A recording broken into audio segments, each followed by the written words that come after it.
নমস্কার বন্ধুরা, আমি অনির্বাণ বিশ্বাস, deputy assessor collector.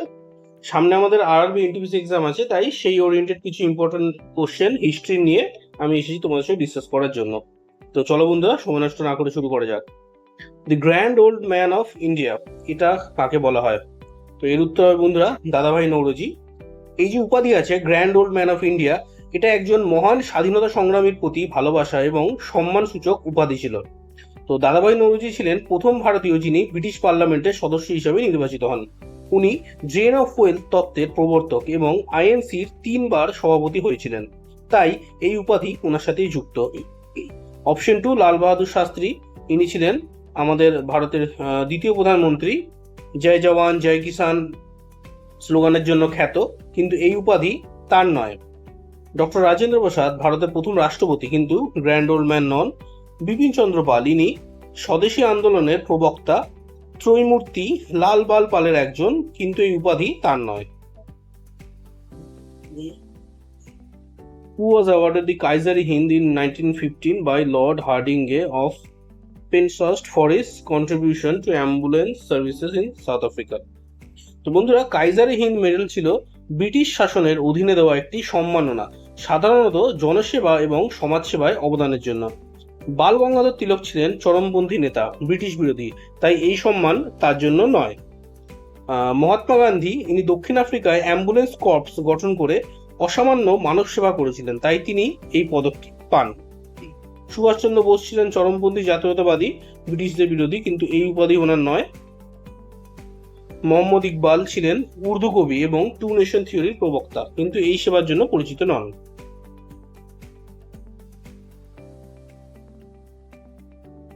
In which year was the Chicago Conference of the World Religions held that included Swami Vivekananda's talk on religion as one of its highlights?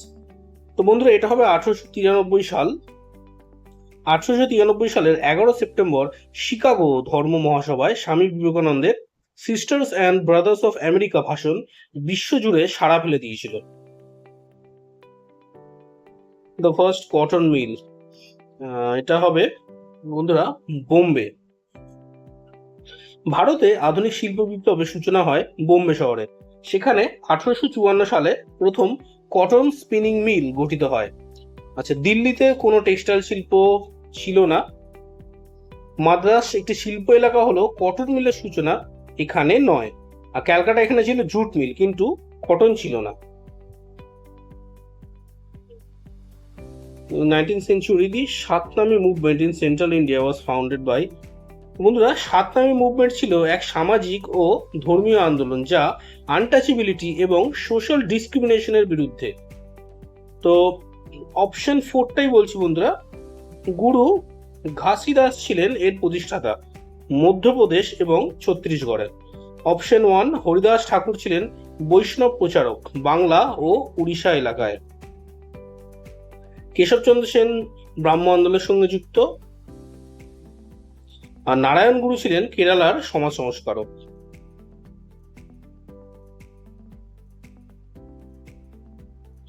Who among the following leaders was not a founding member of the Hindustan Socialist Republican Army?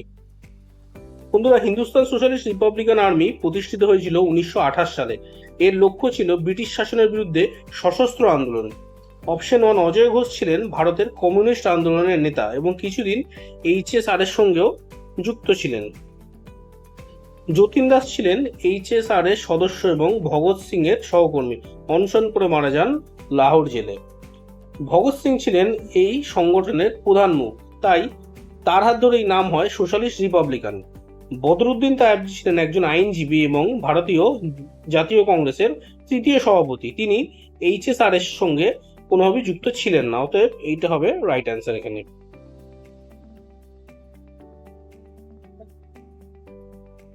To which of the following events is Lord Curzon related? Lord Curzon ছিলেন 1899 থেকে 1905 সাল পর্যন্ত ভারতের viceroy.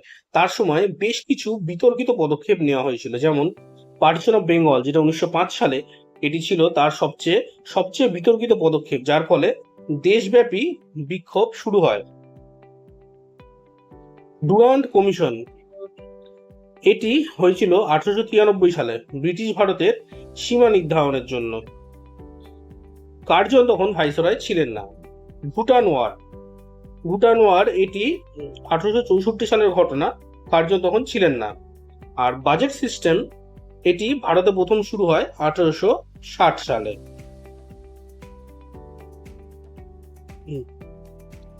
লালা Lajpat Rai was the founder of which of the following banks? বন্ধুরা, লালা লাজপত রায়, যিনি পাঞ্জাব কেশরী নামে বিখ্যাত, তিনি শুধু রাজনৈতিক নেতা নন, ছিলেন একজন সমাজ সংস্কারক ও আর্থিক প্রতিষ্ঠান গড়ার উদ্যোগী। ইউনিয়ন ব্যাংক অফ ইন্ডিয়া এটি প্রতিষ্ঠিত হয়েছিল 1919 সালে, কিন্তু এর সঙ্গে লালাজির নাম জড়িত নয়। স্টেট ব্যাংক অফ ইন্ডিয়া এটি ইম্পেরিয়াল ব্যাংকের ট্রান্সফরমেশনে হয়েছে। ব্যাংক অফ বরোদা এটি শুরু করেন মারাঠা রাজা সৈয়দ গায়কোয়াড়, এটাও হবে না বন্ধুরা। পাঞ্জাব ন্যাশনাল ব্যাংক এটি প্রতিষ্ঠিত হয়েছিল 1894 সালে এবং এর অন্যতম প্রতিষ্ঠাতা ছিলেন লালাজি। স্বামী বিবেকানন্দের গুরুর নাম কি ছিল? অপশন 1 হচ্ছে রামানা মহর্ষি ছিলেন। ইনি ছিলেন দক্ষিণ ভারতের একজন যোগী। বিবেকানন্দের সময় থেকে অনেক পরে ইনি সক্রিয় হন। এই অপশনটা হবে না। পরমংশ যোগানন্দ ইনি ছিলেন অটোবায়োগ্রাফি অফ এ যোগীর লেখক, কিন্তু ইনি বিবেকানন্দের গুরু নন। আদি শঙ্করাচার্য ইনি ছিলেন 8ম শতকের ভারতীয় দার্শনিক, অনেক আগের যুগের মানুষ। রামকৃষ্ণ পরমংশ ইনি ছিলেন দক্ষিণেশ্বরের সাধু। স্বামী বিবেকানন্দ তারই অন্যতম প্রধান শিষ্য ছিলেন। Post 1857 mutiny, which of the following changes was not made by the British government in India? Secretary of the State was appointed for India. এই যে পোস্টটা সেক্রেটারি অফ দি স্টেট, এটা অ্যাকচুয়ালি একজন ব্রিটিশ মন্ত্রী, যিনি ভারতের সমস্ত কাজকে তদারকি করতেন। Number of Indian soldiers was increased in British army. আসলে বিপ্লবের পরে ব্রিটিশ সরকার ভারতীয় সৈন্যের সংখ্যা কমিয়ে দেয় এবং ইউরোপিয়ান সৈন্য বাড়ায়। তাহলে এটা হয়নি, অতএব নট বলেছি, এই অপশনটাই হবে। থার্ড অপশনটা হচ্ছে ইস্ট ইন্ডিয়া কোম্পানির থেকে ভারতের শাসনভার ব্রিটিশ ক্রাউনের হাতে চলে যায়, এটা সঠিক অপশন। আর গভর্নর জেনারেলের পদ বদলে ভাইসরয় হয়, হ্যাঁ, যেমন লর্ড ক্যানিং প্রথম ভাইসরয় হন। ভিডিওটি ভালো লেগে থাকলে চ্যানেলটি সাবস্ক্রাইব করুন বন্ধুরা, এবং ডিসক্রিপশনে দেওয়া লিঙ্কে ক্লিক করে আমাদের হোয়াটসঅ্যাপ গ্রুপে জয়েন করে যান, যাতে আপনি এই ধরনের এডুকেশনাল ভিডিওস রেগুলারলি পেতে পারেন। Learn from an officer, become an officer. Thank you.